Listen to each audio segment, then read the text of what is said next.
이 빌레몬서는 제 기억으로 별로 대예배 때 설교를 한 적이 없는 것 같아요. 이게 한 장짜리잖아요. 한 장짜리고 분량도 약하고 이래서 아마 전체 이렇게 성경 일독하는 데 있어서 많은 장들을 포함하고 있는 성경을 하다 보니까 좀 많이 빠뜨린 것 같아요. 그런데 성경 일독하면서도 한 번도 설교하지 않는 성경이 있다면 또 그것도 안 되겠다고 생각을 해서 이번에는 작정을 하고 빌레몬서 하기로 그렇게 생각을 했습니다. 이 빌레몬서는 사도 바울이 로마 옥중에 갇혀 있을 때 썼던 옥중 서신이라고 하는데요. 빌레몬은 빌레몬의 사람의 이름입니다. 사도 바울이 예전에 이 빌레몬을 전도를 해서 예수를 믿게 했고 또 가르쳤던 믿음의 제자라고 할 수 있는데요. 지금 이 빌레몬에게 편지를 옥중에서 쓰고 있습니다. 옥중에서 쓰는 걸 보니까 뭔가 지금 중요한 일이 있는 것 같습니다. 옥중에서도 편지를 쓰는 걸 보면 굉장히 중요한 내용이 있는 것 같습니다. 그런데 내용을 읽어보면 대부분 다 개인적인 이야기거든요. 그래서 이런 개인적인 내용도 성경에 올라갈 수 있겠는가 그런 생각이 듭니다. 근데 그 속에 담겨있는 신앙적인 의미를 생각하면 이게 단지 개인의 문제가 아니고 신앙적으로 굉장히 중요한 의미를 갖고 있다 하는 것을 알 수 있습니다. 그래서 오늘은 그 점에 대해서 좀 살펴보려고 합니다. 원래 빌레몬이라는 사람은 골로새 사람인데 나중에 로마에서 바울의 전도를 받아서 예수를 믿게 됩니다. 그리고 열심히 신앙생활을 하는데 어느 정도냐 하면 당시에는 이렇게 교회가 예배당이 따로 정해져 있지 않았기 때문에 자택이 큰 집이 예배당으로 제공을 합니다. 그러면 그 지역에 있는 사람들이 대부분 다 그 집에 모여서 예배를 드리게 되죠. 그러니까 자기의 집을 예배 처소로 내어놓을 수 있을 정도가 되려면 집이 아무래도 넓어야 되겠죠. 부자라는 뜻입니다. 빌레몬이 자기 집을 예배 처소로 내놓았다 하는 걸 보니까 일단 좀 제법 사는 부자다 하는 것을 알 수 있고 또 예배 처소로 내놓았다는 것은 그만큼 믿음이 있고 헌신하는 사람이었다 하는 이 정도 우리가 짐작할 수 있겠습니다.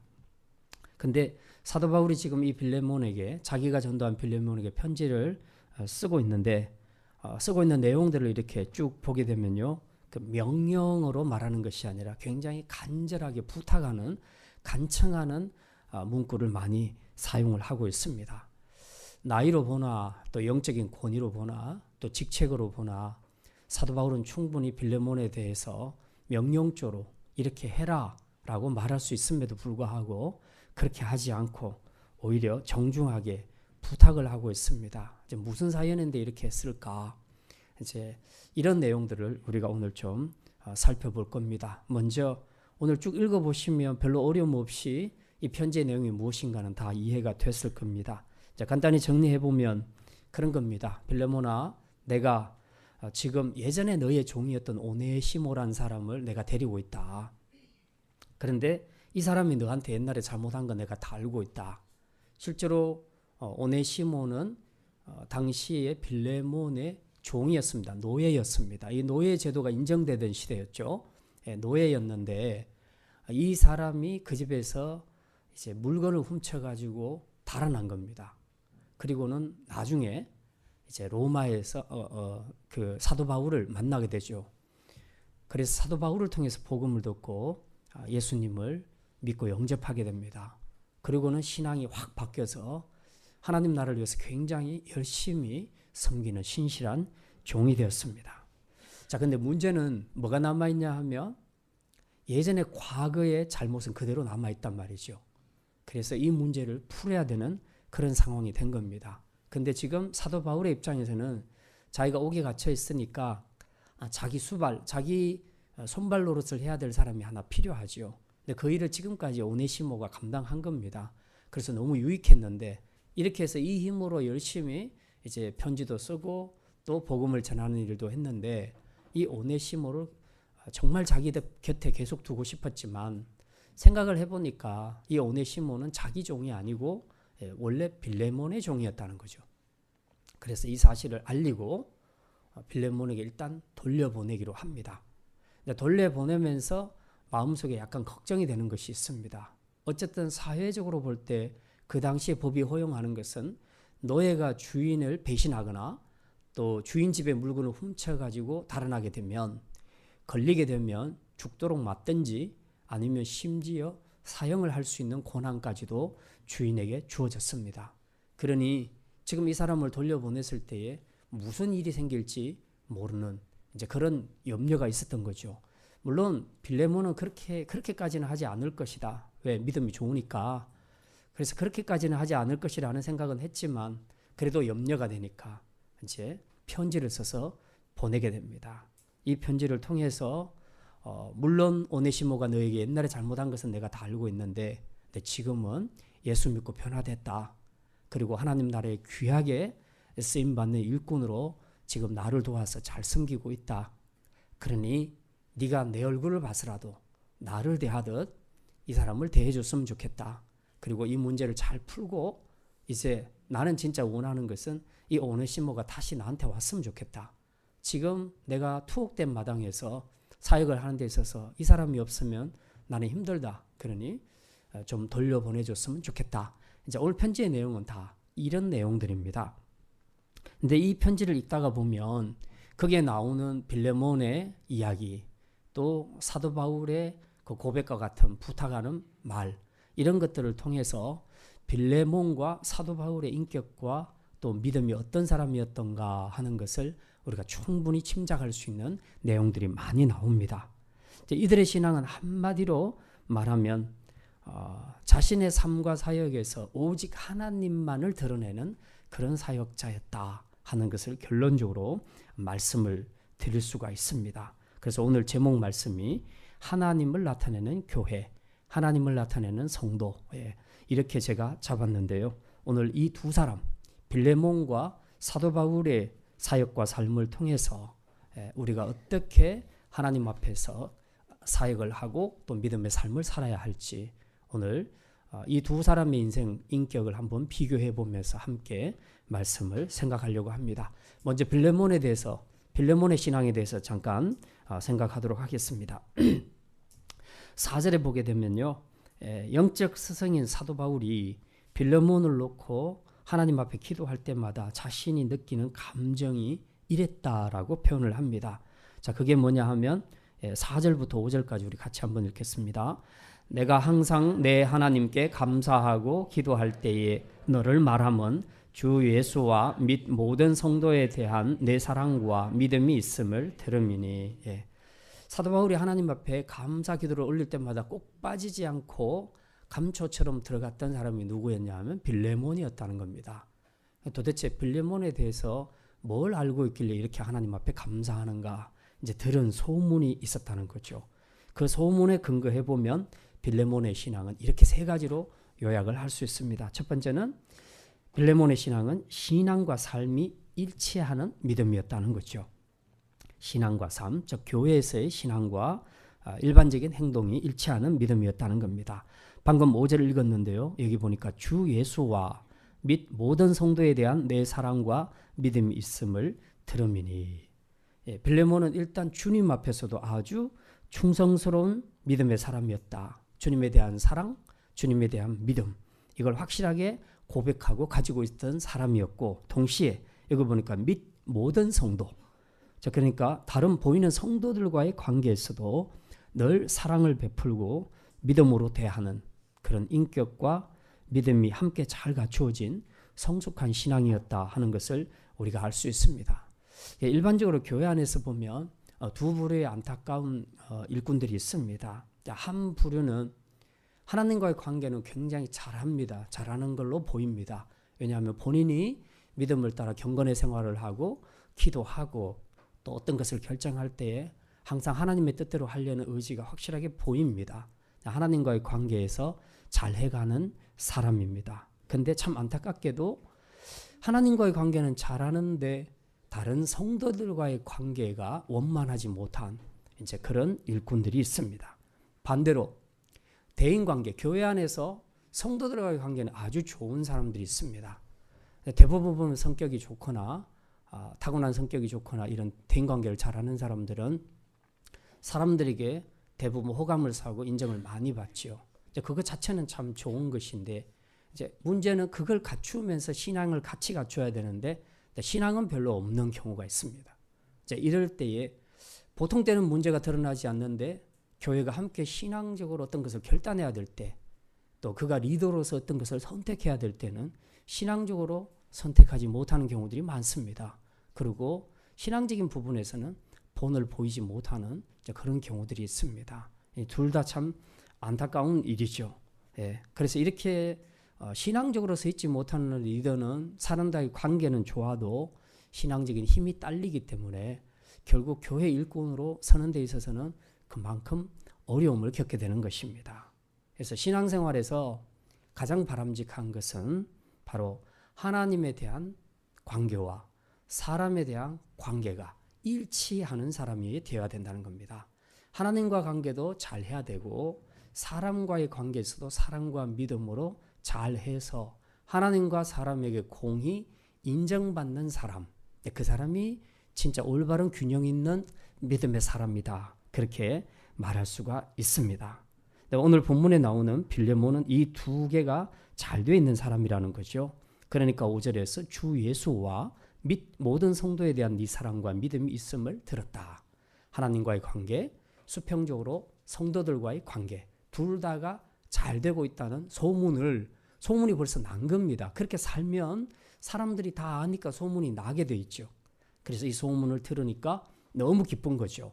자기가 세례를 주고 세웠던 사람이 교회 안에서 이렇게 하나님과 사람 앞에서 인정을 받는다는 것은 이제 굉장히 큰 기쁨이 되는 거죠. 그래서 기도할 때마다 하나님 앞에 감사한다고 말합니다. 이게 바로 신앙생활에서 하나님을 나타내는 삶이다 하는 것입니다.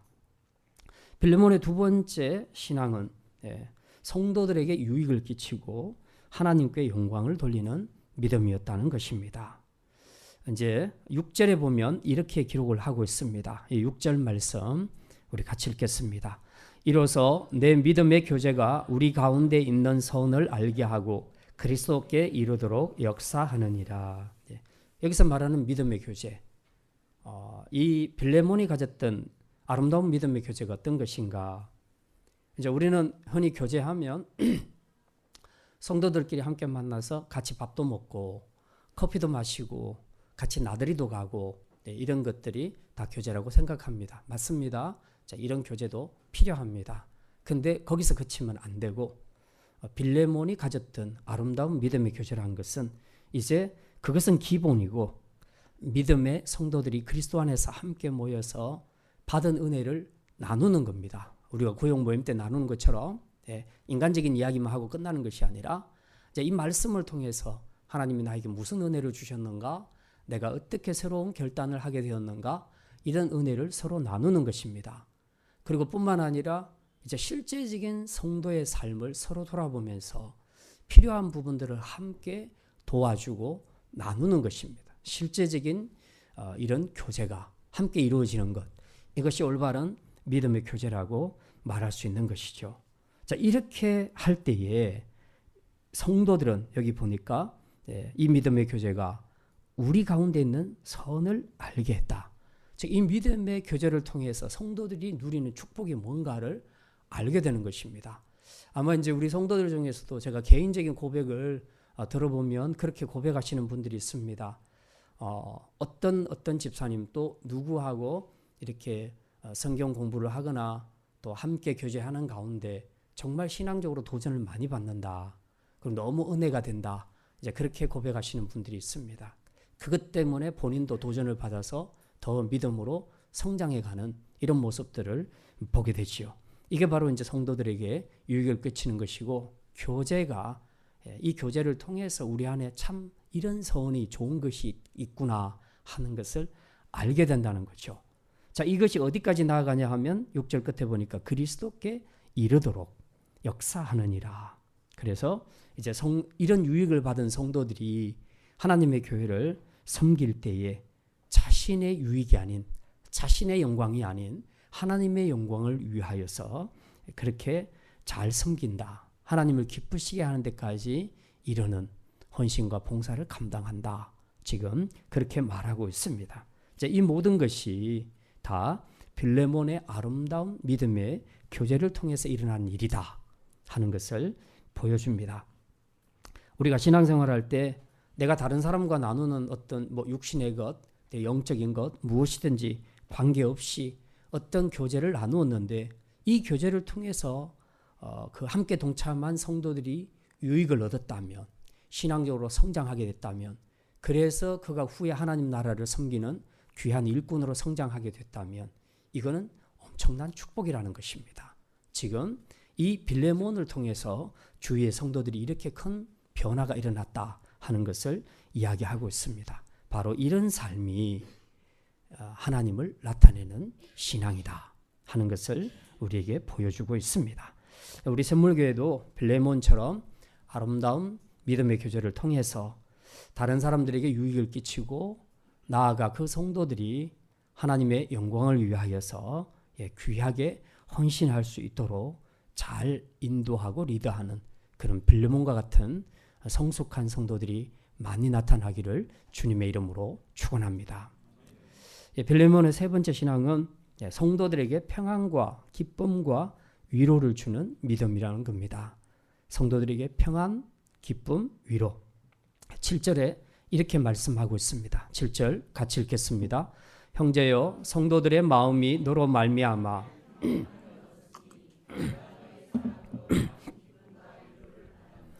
빌레몬이 행한 믿음의 이 교제와 선행은 많은 사람들에게 평안과 기쁨과 위로를 주었다는 것입니다.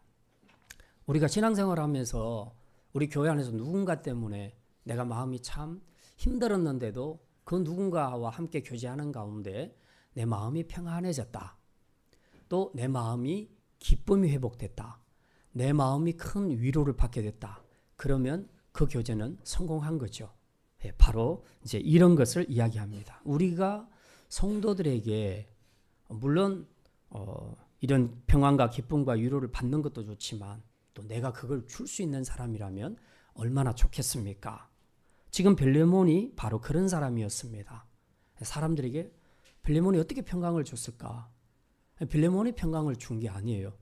진짜 우리 내면 안에 이루어지는 평강은 하나님이 주시는 것입니다. 그런데 빌레몬을 통해서 평강을 얻었다는 말은 무슨 말입니까? 빌레몬의 사역 가운데 하나님이 함께 하셨다는 겁니다. 그러니 하나님의 일하심이 빌레몬의 입술과 섬김을 통해 교제를 통해서 그대로 나타난 거죠. 그대로 나타나니까 이 교제에 동참한 사람들 안에 그 평안을 누리게 된 것입니다.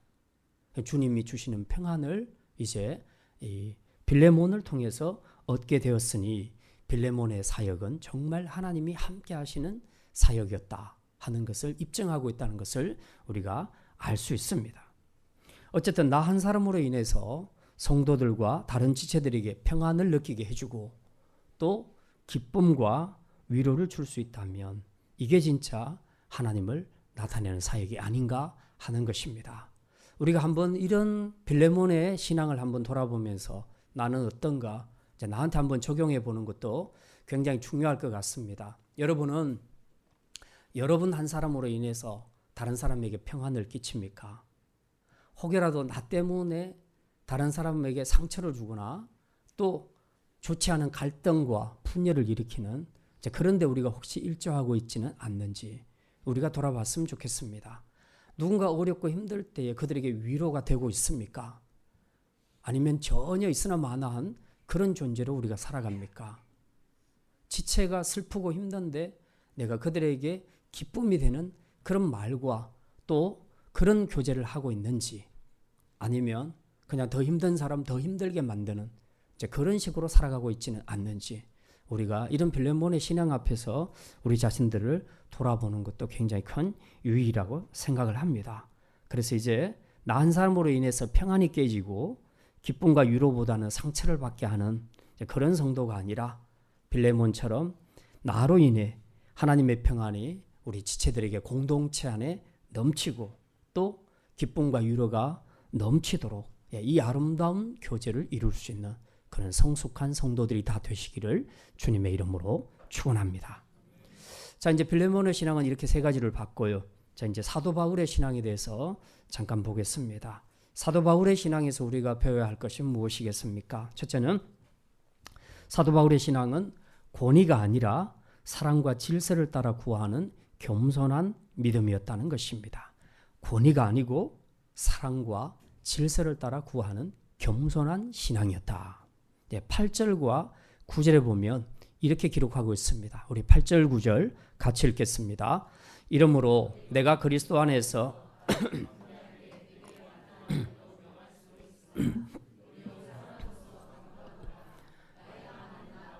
지금 또 예수 그리스도를 위하여 갇힌 자 되어. 사도 바울은 빌레몬을 직접 전도했고 가르친 영적인 스승입니다. 그러니까 나이로 보나 영적인 권위로 보나 직분으로 보나 충분히 명령해도 되는 관계입니다. 그럼에도 불구하고 사도 바울은 지금 명령이 아니라 사랑으로 간청하고 있다고 말하고 있습니다. 물론 이 문제가 공적인 문제도 포함되고 있지만 사적인 부분이 포함되어 있으니까 더 그랬을 것이고, 또 오늘 본문에 보면 14절 하반절에 보면 이는 너의 선한 일이 억지같이 되지 아니하고 자의로 되게 하려 함이니라. 그러니까 윗사람이 그냥 명령해서 하는 수 없이 따라오는 것이 아니라 자기가 스스로 생각해 보니까 아 이게 맞겠구나, 자의로 결정하기를 바란다는 이제 그런 의미가 있습니다. 지도자들 중에서는 그 리더십들이 다 특색이 있고 다 다릅니다. 굉장히 카리스마가 강한 그런 지도자들이 있고, 그리고 오히려 그 종의 섬김의 리더십을 가지고 있는 그런 사람들도 있습니다. 그래서 어느 쪽이 더 낫겠는가, 이것은 뭐라고 말하기는 굉장히 어렵습니다. 어느 쪽이든 장점이 있고 약점이 있는데 이제 그런 것들을 적절하게 잘 사용하지 않으면 그 장점이 큰 단점이 될 수도 있죠. 그래서 카리스마가 강한 목사님 밑에서 신앙생활을 하는 분들은 어떤 분들은 굉장히 도움을 많이 받습니다. 그러니까 내가 자유로 할 수 없을 때 막 끌고 가니까 어쨌든 힘은 들지만 끌고 가서 결국은 어떤 위치에 올라서게 되니까 도움을 많이 받기도 합니다. 근데 또 반대로 그런 카리스마가 독재적으로 나타나기 시작하게 되면 이제 마음대로 하게 되는 이제 이런 문제가 생길 수 있죠. 성도들의 인격과 자유가 굉장히 많이 침해를 받을 수 있는 이제 그런 어려움도 있을 수가 있습니다. 이제 무엇이 옳다고는 말할 수 없지만 오늘 여기 이 본문을 보게 되면 사도 바울은 권위가 아니라 사랑으로 간청하고 있다 하는 것을 우리가 알 수 있습니다. 그러니까 아무리 지도자라도 모든 일에 항상 권위를 갖고 지시할 수는 없는 일이 있다는 겁니다. 더더군다나 이렇게 사적인 일이 포함되어 있을 때에, 이럴 때는 사랑으로 부탁하는 것이 맞고요. 그리고 또 이렇게 사랑의 마음으로 간청할 때에 아랫사람이라도 마음이 열리게 되고 감동을 받아서 그 부탁을 들어줄 수도 있죠. 그래서 자발적인 순종을 할 수 있게 되는 그런 효과도 있는 것입니다. 그래서 오늘 본문의 8절 9절에서 사도 바울은 자기 나이, 직분 이런 거하고 전혀 관계없이 자기가 지금 얘기합니다. 또 14절에 보면 사도 바울은 아랫사람에게도 예의를 갖추고 질서를 따라 정중하게 부탁하는 질서의 사람, 인격적인 사람임을 우리가 알 수 있습니다. 14절 말씀 같이 한번 읽겠습니다. 13절부터 같이 읽어야 되겠습니다. 13절, 14절 같이 읽습니다. 그를 내게 머물러 있게 하여 내 복음을 위하여 갇힌 중에서 내 대신 나를 섬기게 하고자 하나 다만 내 성낙이 없이는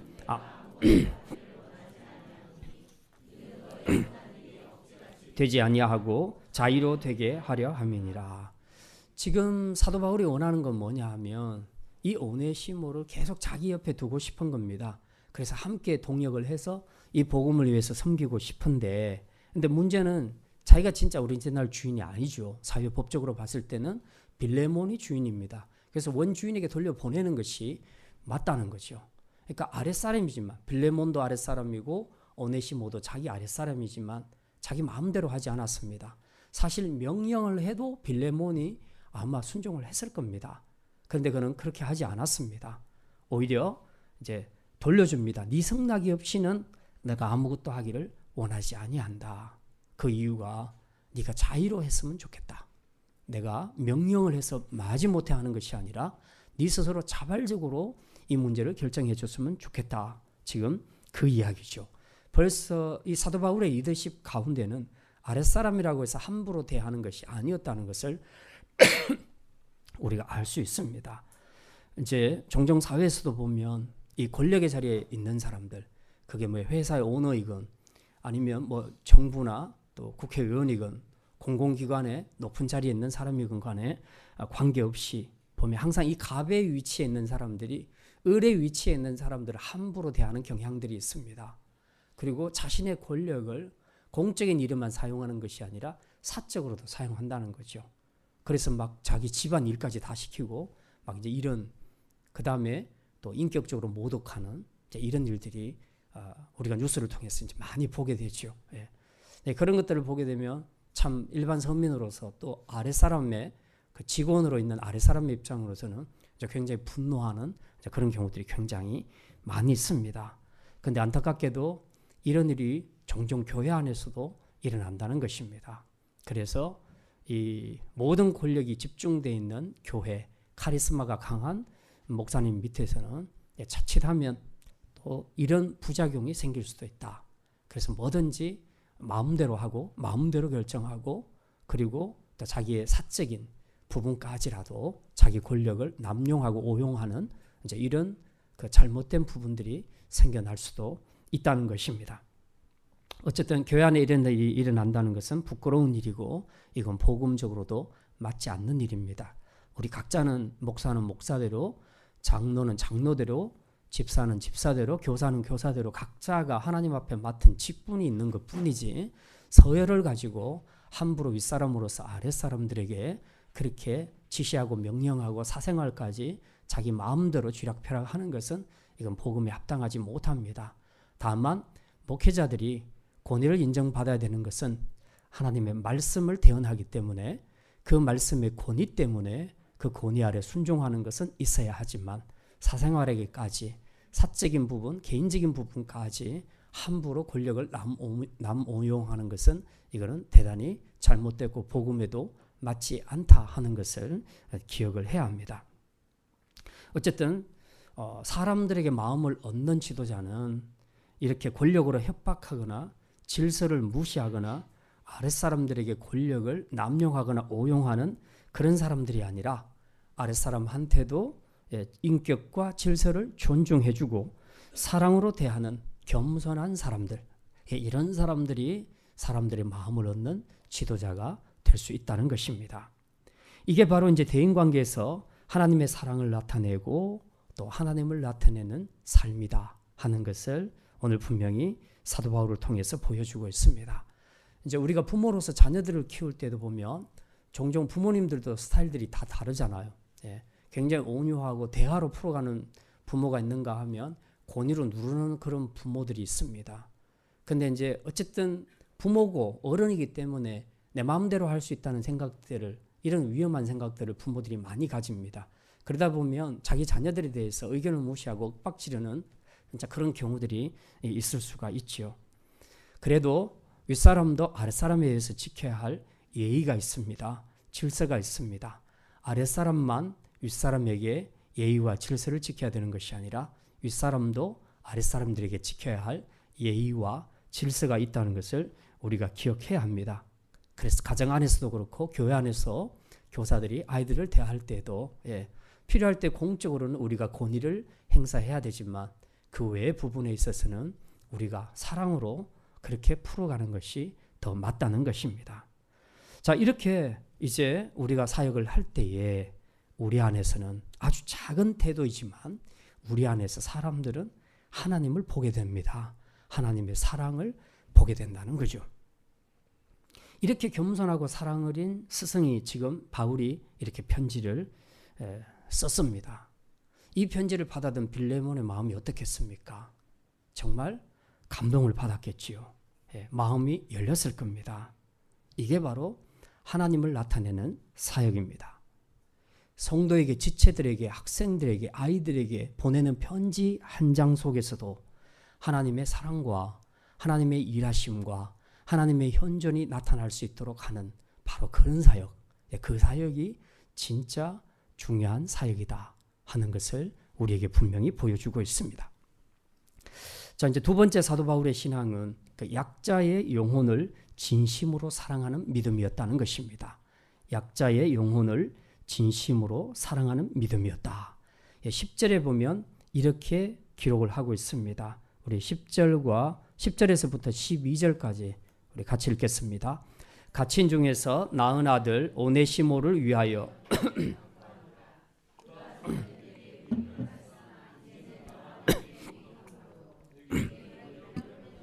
그는 내 신복이라. 아멘. 예.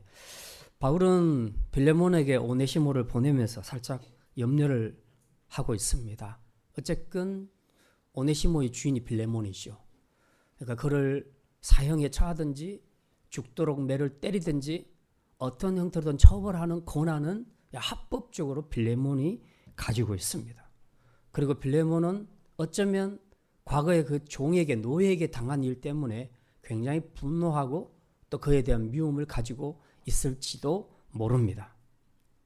근데 문제는 그래서 이제 그는 처벌할 마음을 가질 수도 있는데, 근데 문제는 사도 바울의 입장에서 이 오네시모를 지금의 상황에서 보게 되면 옛날의 오네시모가 아니라는 겁니다.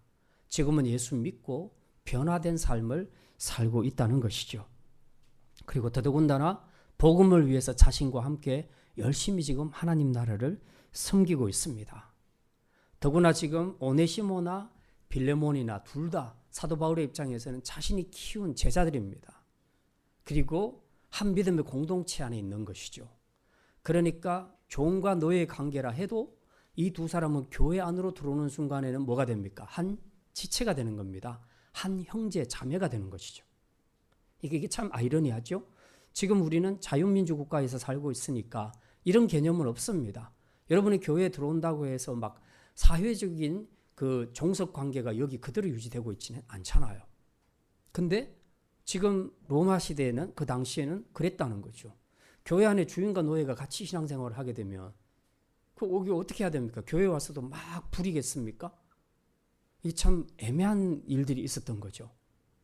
근데 모든 정권은 사회적으로 이 주인이 갖고 있지만 교회란 것은 다르단 말이죠.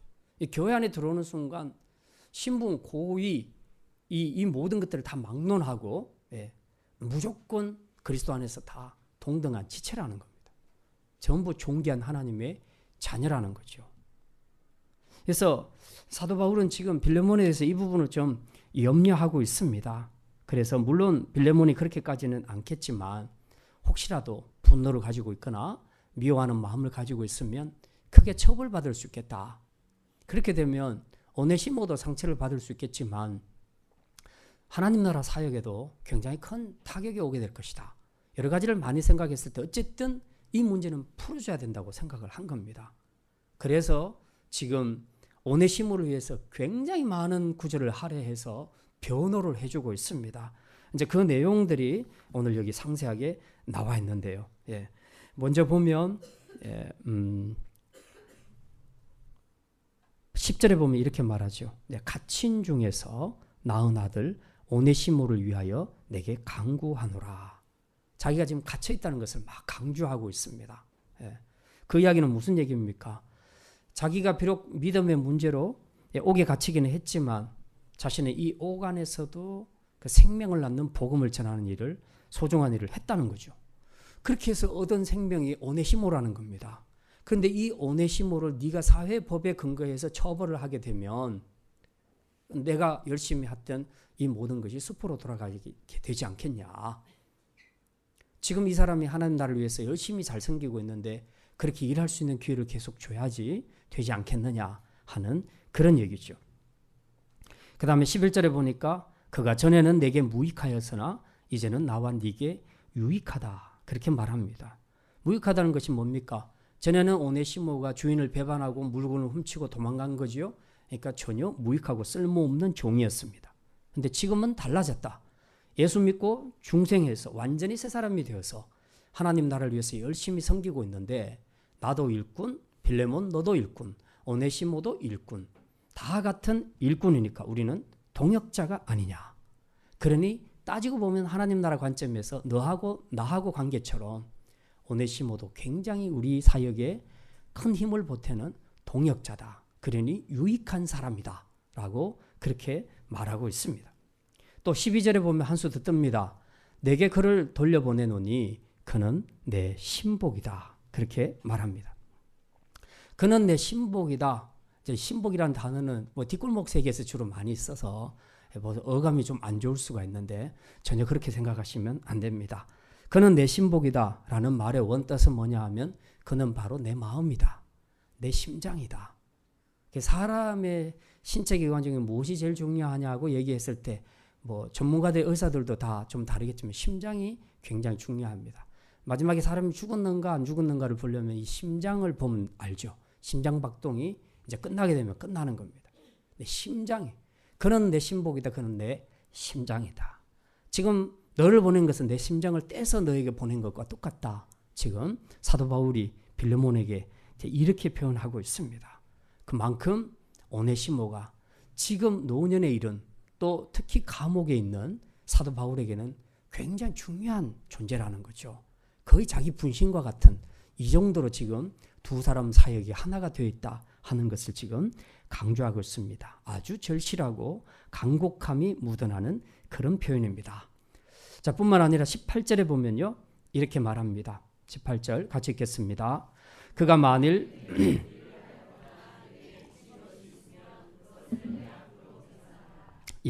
지금 말하자면 그때 오네시모가 니네 집에서 훔쳐간 물건 그게 얼마인지는 내가 모르겠지만 그 재정적인 손해에 대해서 내가 대신 다 갚아주겠다. 자, 그렇게 말합니다. 이만큼 지금 사도 바울은 오네시모를 굉장히 사랑하고 있습니다. 첫째는 감옥에서 낳은 아들이니까 더 감동이 컸을 것이고요. 그 다음에 지금은 함께 동역자로 서서히 너무 힘이 될 것이고요. 그리고 또 무엇보다도 지금 이 빌레몬은 이 오네시모는 빌레몬 앞에서 사회적인 약자입니다. 돌아가면 무슨 일을 어떻게 당할지 모를 약자입니다. 물론 오네시모 입장에서는 주인에게 가서 한 번은 회개를 하고 사과를 하고 용서를 받아야 됩니다. 이거 없이 그냥 사는 것은 잘못이죠. 혹시 미량이라는 영화를 보신 분들은 아시겠지만 그 미량의 영화에서 가장 큰 문제가 바로 이제 그 문제였습니다. 자기는 정말 어렵게 자기 아들을 죽인 그 유괴범을 정말 도저히 못 참아서 이를 갈다가 교회 생활을 통해서 신앙 생활을 통해서 간신히 용서할 마음을 가지고 그 사람을 찾아가서 면회 가서 나 당신 용서했어. 용서하려고 해 하는데 그 사람이 뭐라고 말합니까? 나는 이미 하나님께 용서받았어요. 그러면서 전혀 회개하지 않는 그런 모습을 보인다는 거죠. 그래서 이 여자가 완전히 충격받고 이제 더 회의를 느껴버리는 거죠. 우리가 신앙생활할 때 착각해서는 안 되는 것이 내가 잘못한 것이 사람에게 잘못했을 때는 사람과 풀어야 돼요. 사람에게 잘못한 것은 사람에게 회개해야 돼요. 근데 많은 사람들이 사람에게는 안 하고 하나님께 회개해버립니다. 그리고 끝났다고 생각을 하는 거죠. 이게 절대로 이러면 안 되는 미량하고 똑같은 사건이 일어나게 되는 거죠. 우리가 사람하고 먼저 풀어야 돼요. 내가 그 사람한테 잘못했으니 예수 믿고 하나님이 내 죄 용서해 주셨다 하더라도 그 사람에게 용서받아야 돼요. 일단은. 근데 그걸 하지 않으면 안 돼요. 그래서 사도 바울도 이 문제를 알았습니다. 그래서 오네시모를 보내죠. 가서 문제 해결해라. 너 사과할 거 잘못할 거 다 비루어 용서받아라 이거죠. 그리고 빌레몬에게는 이렇게 회개하면 용서해 주라. 그리고 지금 내 사역이 필요하니까 좀 돌려줬으면 좋겠다. 지금 이런 부탁을 하고 있는 것입니다. 아무튼 이 사회적인 약자인 오네시모에 대해서 사도 바울이 얼마나 한 영혼을 사랑했던가 하는 것을 우리가 알 수 있습니다. 그리고 그를 생각할 때는 정말 이렇게 하나님 나라를 세워가는데 개인의 어떤 복수 때문에 하나님 나라를 섬기는 동력을 상실하게 되는 이런 일이 없어야 된다 하는 이런 큰 하나님 나라 관점에서 지금 개인의 관계를 풀고 있는 것을 우리가 알 수 있습니다. 여러분은 여러분에게 잘못한 지체들에게 대해서 용서를 하고 살아가십니까? 충분히 여러분은 그들을 용서하셨습니까? 아무리 성도라도 내게 잘못한 사람, 또 내게 치명적인 상처와 아픔을 준 사람을 쉽게 용서할 수는 없습니다. 그건 내 힘으로 할 수 없는 일입니다. 그러나 내가 그리스도를 통해 그 십자가를 통해 죄 용서 받았다는 사실을 깨닫는다면, 그 은혜를 공짜로 받았다는 것을 우리가 깨닫는 사람이라면 나도 그를 용서해 줘야 되는 것입니다. 바울은 이미 그 십자가 사랑으로 오네시모를 사랑하고 있었고, 빌레몬도 역시 자신처럼 그 십자가의 사랑으로 오네시모를 용서해 주기를 바라고 있었던 사도 바울의 마음을 우리가 알 수 있습니다. 자, 마지막으로 이제 사도 바울의 신앙은 신분과 관계없이 모든 사람을 형제로 대하는 신앙이었다는 것입니다. 우리 16절 말씀 같이 한번 읽겠습니다. 이후로는 종과 같이 대하지 아니하고 종 이상으로 곧 사랑받는 형제로 둘 자라. 내게 특별히 그러하거든 하물며 육신과 주 안에서 상관된 내게라. 사도 바울은 교회 안에서 지체들을 대할 때 사회적 신분을 갖고 차별하지 않았습니다. 비록 오네시모가 종의 신분, 노예의 신분이었지만 그가 예수 그리스도를 영접하고 하나님의 자녀가 된 이상 똑같이 빌레몬과 똑같은 지체, 형제로 수용하고 받아들였다는 것입니다.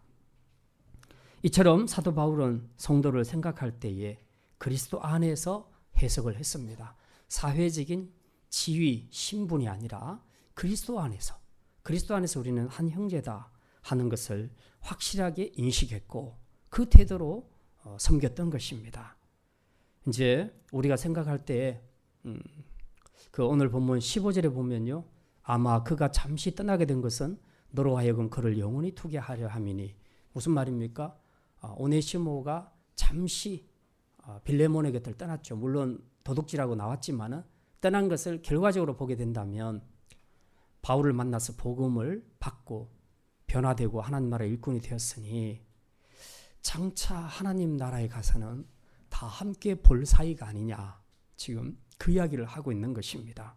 그래서 우리가 대인관계를 할 때 특히 교회 안에서 성도들, 지체들과의 관계에서 이런 부분들을 우리가 좀 잘 인식을 했으면 좋겠습니다. 여러분 주위 얼굴 한번 보십시오. 주위에 앉아 계신 분들 다 천국에서 볼 줄 믿습니까? 그런데 왜 싸우십니까? 그런데 왜 시험 되십니까?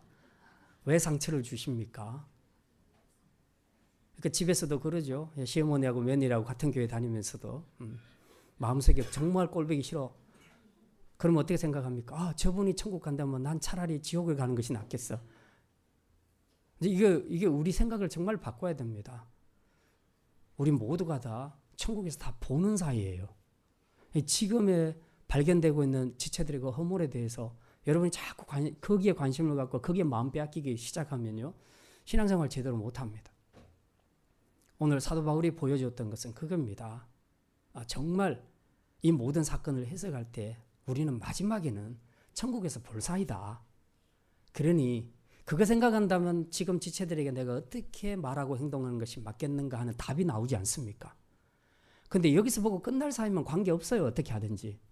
근데 천국에서 볼 사이인데 천국에서 볼 사람을 여기서 자꾸 이렇게 찌르고 상처 주고 서로 싸우고 그러면 되겠습니까? 그러면 안 되겠죠.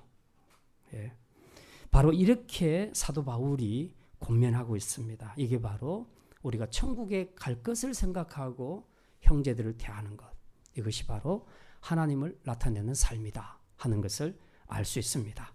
이제 말씀을 마치겠습니다. 오늘 말씀이 좀 길어지긴 했는데요. 한 가지 이야기하면 하고 좀 마치겠습니다. 중국 당나라 시대에 단하라는 승려가 있었는데요. 승려라고 해야 될지 스님이라고 해야 될지 좀 복잡합니다. 왜냐하면 목사는 목사라고 말하면서 스님은 스님자를 붙여주니까 공평치 않다고 말하는 그런 사람들도 있는데요.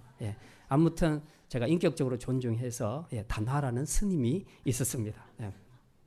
추운 겨울날 한 절을 방문하게 됐는데 그게 원주 스님이라는 스님이 관리를 하고 있었는데 날씨가 너무 추우니까 하룻밤만 좀 따뜻한 방에서 자게 해달라고 부탁을 하죠.